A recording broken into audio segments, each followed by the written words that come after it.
watch your videos. I appreciate it, bro. Boxing. I appreciate it. All right, guys. What's going on? All right. I was gonna ask you who's gonna win, but I don't have to ask now. What's up, y'all? All right, y'all. Hello. All right. Face Boxing Nation. My man. Canelo.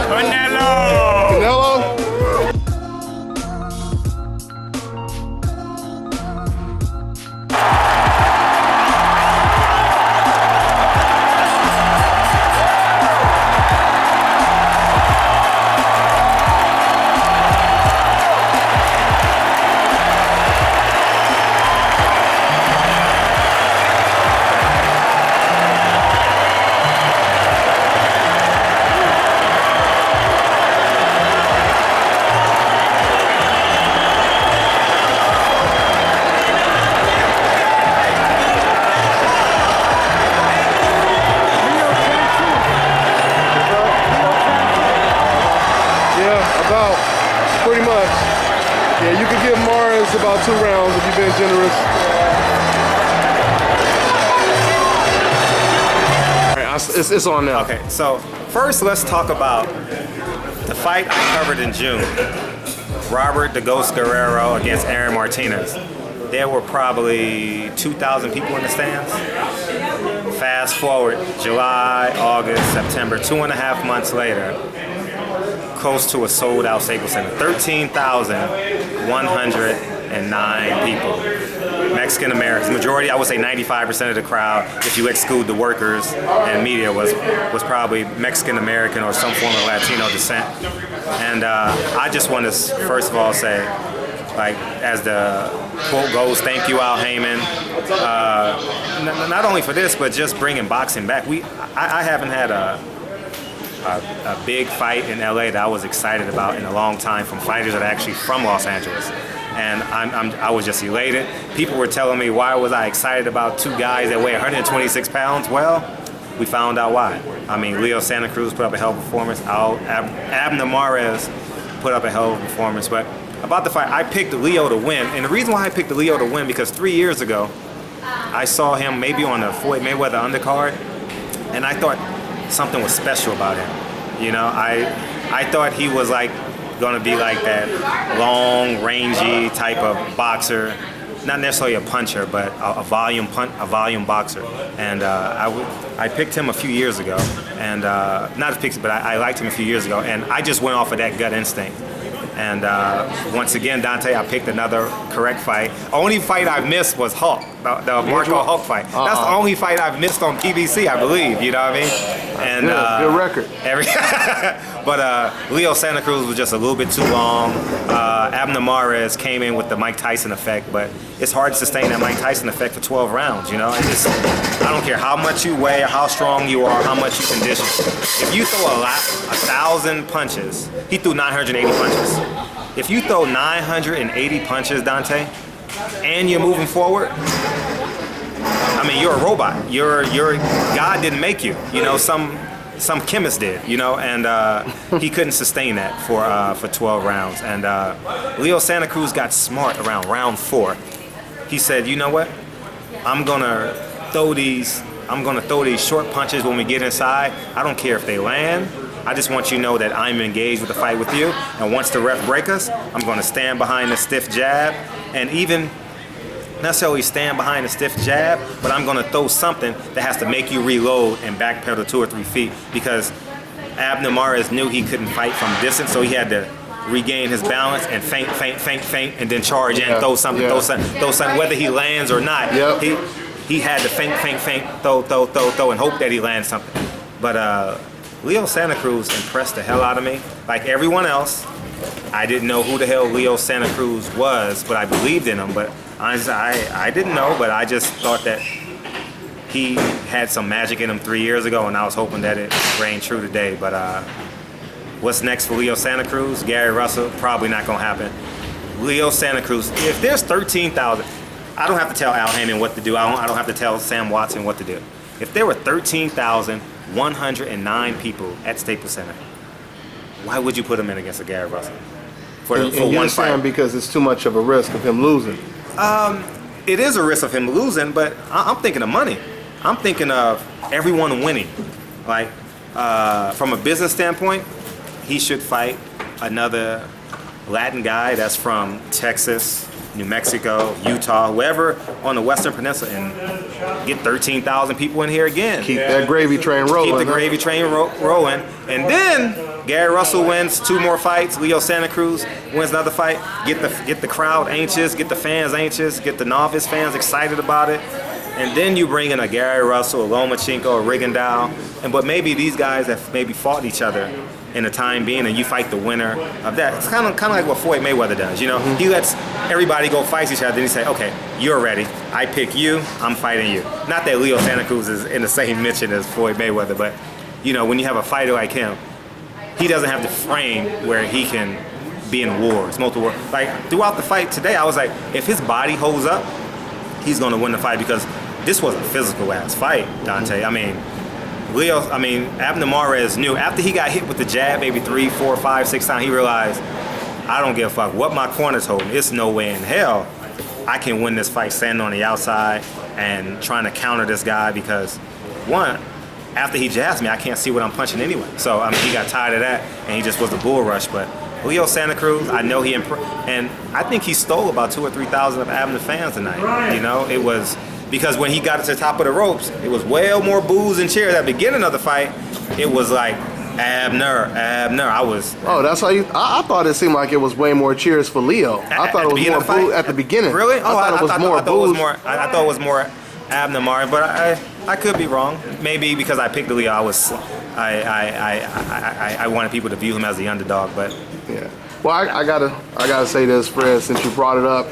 I kind of agree and disagree with Gary Russell's situation, because if I was trying to keep Leo winning, that's where I agree with you. I would keep him away from Gary Russell, because he can make money and keep winning. But in terms of it being a big fight, I think if Leo Santa Cruz fought against Gary Russell, let me tell you why I think it would be huge. Because, you know, of course, the Mexican fans, they're going to unite with Leo even more, because he's going against someone who's not Mexican. Well, black. You know, yeah. Black versus Mexican sells. Yeah. Good black fighters, good Mexican fighters sells. Yeah. I mean, there's just no way around. Good Puerto Rican fighter, good Mexican fighter, it sells. You know, it's just no ifs, ands, buts, and way around it. And boxing and soccer are the 2 sports where it's legal to be a nationalist. You know what I mean? And that's call a spade a spade. Just for a great example, and Google says, I'm Mexican, I want, you actually asked the question, I want Canelo to win, but my brain and my experience tells me Cotto's gonna win. So I mean, let's just call a spade, you know. He will galvanize the Mexican spirit and bring them to Staples Center, bring them to StubHub Center, because that fight will have to be in Los Angeles. And that's why I'm saying that makes the fight bigger. They have more of a reason to root for Leo Santa Cruz. The only way he fights Gary Russell is if it's next. If it's next? If it's not next, then he rides the wave, and then people get frustrated with him. He gets 35-0, you know, 20 knockouts, probably knock out 3 of the next 5 guys, and he moves on. But I mean, it's Leo Santa Cruz night, so we can't like bash him on a night like this. Oh, no, we're not just bashing. We're just trying to figure out what's next for him. Because he looked good tonight. He looked phenomenal tonight. You know, he looked. So let me ask you, Fred. If Al Heyman comes to Leo Santa Cruz tomorrow, next week, whenever, and he says, "What do you think about fighting Gary Russell?" And let's say he already went to Gary Russell, because we know Gary wants to fight. Well, will Leo Santa Cruz take the fight? Well, before Al Heyman goes to Leo Santa Cruz, he has a business meeting with the people that's invested $1 billion in PBC, and he says, we got 13,109 people paid attendance at the gate. Leo Santa Cruz is a good-looking kid. He's young. He's East LA. Can we put a sombrero on him? Can he sing the national anthem? Is he bilingual? Okay, hold up. Gary Russell? But we're going to mention Gary Russell to build up the propaganda, but there's just no way that fight makes sense, because I mean, Leo's young enough where that fight can still happen and fans aren't too upset with it. So should that fight happen? Yes, the fight should happen. Will it happen? No. So you don't think he should fight any of the best fighters at once? Because you got Walters, you got Gary Russell, you got Lomachenko. Well, I mean, and of course you got Guillermo Rigo, who might sign with Al Heyman. Yeah. He's a free agent right now. So you don't think he should fight any of them? You say Yes, he should fight him. No, I'm saying yes, but business at hand first. Remember, it's the business of boxing comes before the sport of boxing. So, well, I don't know. That's not for everyone. It's not for everyone. Errol Spence he willing to fight anybody already. Well, he's up and coming. He's trying to get a belt. He's trying to not steal a belt, but he's trying to. When you want to fight your big brother every goddamn day, if you had a big brother, you want to beat your big cousin in basketball. You're 5 years old. Your big cousin's 13 years old.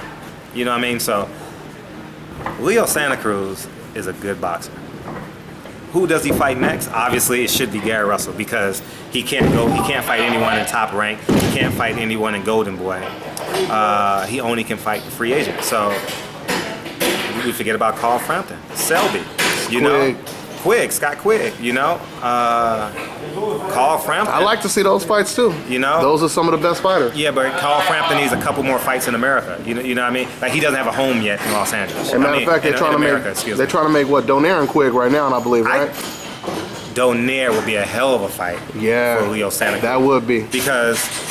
Oh my God! I mean, we answered the question. We answered the $1 million question. That'd be a good fight. Should be the next fight for Leo Santa Cruz.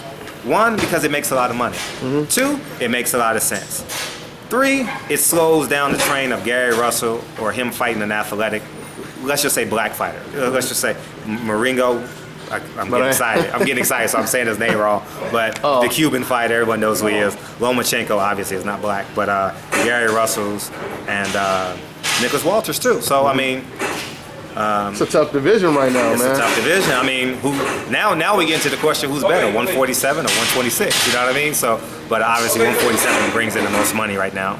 But if a 126 fighter can get 13,109 people in seats, I mean, let's be honest, that is a hell of a statement for boxing. I mean, whether it's PBC, I mean, Oscar De La Hoya sells out Velasco. There's probably 1,000 people in there. He does a great job, and I will stand by this as long as I live. Not as long as I live, but up until today. When Mexican fight Mexican fans are the best fans. I mean, I don't care what no one say. I've covered the World Series. I've covered NBA Finals. I've never covered the Super Bowl. But when you put 10,000 Mexican fans, and especially like today when it was, I mean, you could have cut who down the middle, and they're the most passionate, and they showed a lot of passion tonight. Extreme. It was a lot of electricity in the air.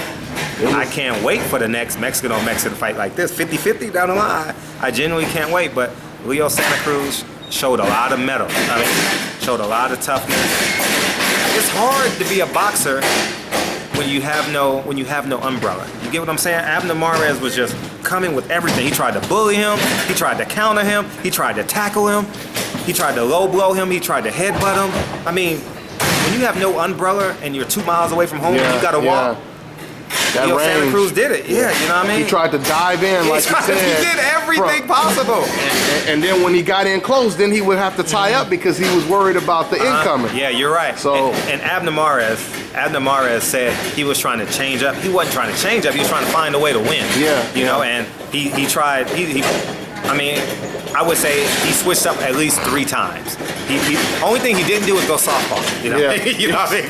But you know what I mean? But Hey, Leo was floating like a butterfly, stinging like a bee tonight. He was, and then I was saying the whole fight, if he had great footwork, if Leo, because early in the fight he could have turned Abner, and got out of there like Floyd Mayweather got out of there. Come on, and danced around again. But Leo Santa Cruz. But now that we know what's next for Leo, what's next for Abner? Who can he fight? Yeah. Who can he fight? I mean, Benito Donaire would be a hell of a fight for him too. Yeah, you know what I mean? They both need upstarts again. You know what I mean? It's, they might start throwing Abner Mares to the young lions. You know, as a gatekeeper almost. He's a gatekeeper because of what's above him. He's not a gatekeeper because he doesn't have the talent. Yeah. I mean, he's a gatekeeper because he's not your typical gatekeeper. Yeah, he's a gatekeeper that could easily advance right back to top contention. He's the 6th or best. He's probably the 7th best, 126 right now. He's probably the 7th best, you know, and we know who the top 5 is. You know, Yeah. we just mentioned him. So he's in the top Leo's 10 probably at least. 4, 5, 6 maybe, and he's obviously behind Leo now. So I mean, wow. This was a hell of a night for boxing. I enjoyed being around 13,109 boxing fans. Screaming fans from round 1 to round 12. It was a great feeling. It really was a great feeling. You know, I feel bad for Shane Mosley up the street. You know what I mean? I don't even know who won the fight yet. Shane Mosley won. What was it, knockout? Was it like the decision? 6th or 7th round, I think. So he Shane got him Mosley out earlier than the yeah, first yeah. fight. I'm not sure if he made him apologize to his girl for tapping his butt, but that was Mayorga found some kind of way to make history in boxing. That's for Yes, sure. sir. But yeah, man, we've been here all day. Now we got to go work and upload and write these articles. But it was a hell of a night for boxing. 13,109. Hey, plug your channel. Oh yeah, Barbershop Conversations, guys. You guys going? I'm almost at 1,000 subs. Oh. So I got. That's dope. So you guys, I need 300, a minimum of 300 of Dante Nation supporters, Boxing Nation, to go add. You don't even got to watch my videos, you know, but just click the go, just click subscribe so I can button. get 4 numbers on my thing, and it just make me feel good about myself. My birthday is October 17th, so hopefully by October 17th, I'll have like 1,000 subs, and that'll make me feel good, That'll be a warm great and fuzzy on the birthday gift. inside. That'll be a great birthday. But I get Gennady Golovkin and David Lemieux on my birthday. Oh, Yeah, nice, you know what I mean? nice. So it works out really well. So. What's that prediction? Oh, Gennady Golovkin. I'm actually gonna bet on that fight. So Yeah. I'm taking Gennady. I'm taking Gennady Golovkin. I'm taking Miguel Cotto, Gennady Golovkin, and Victor Postal? Hell no. I'm taking Matisse. Some good money on that Victor Postal though. Yeah, no one knows who he is in America. That's but I hear they're making Matisse a high favorite, which you're gonna win some money. I think I'm gonna pick Postal on that one. Really? Man. Yeah. I think I'm gonna put some money on that one just Matisse- because he's such an underdog. he's a big underdog. And he's quick. He has speed. So take Berto then. If you like underdog. Oh man, I put $5. I'm gonna win like what, 1,000?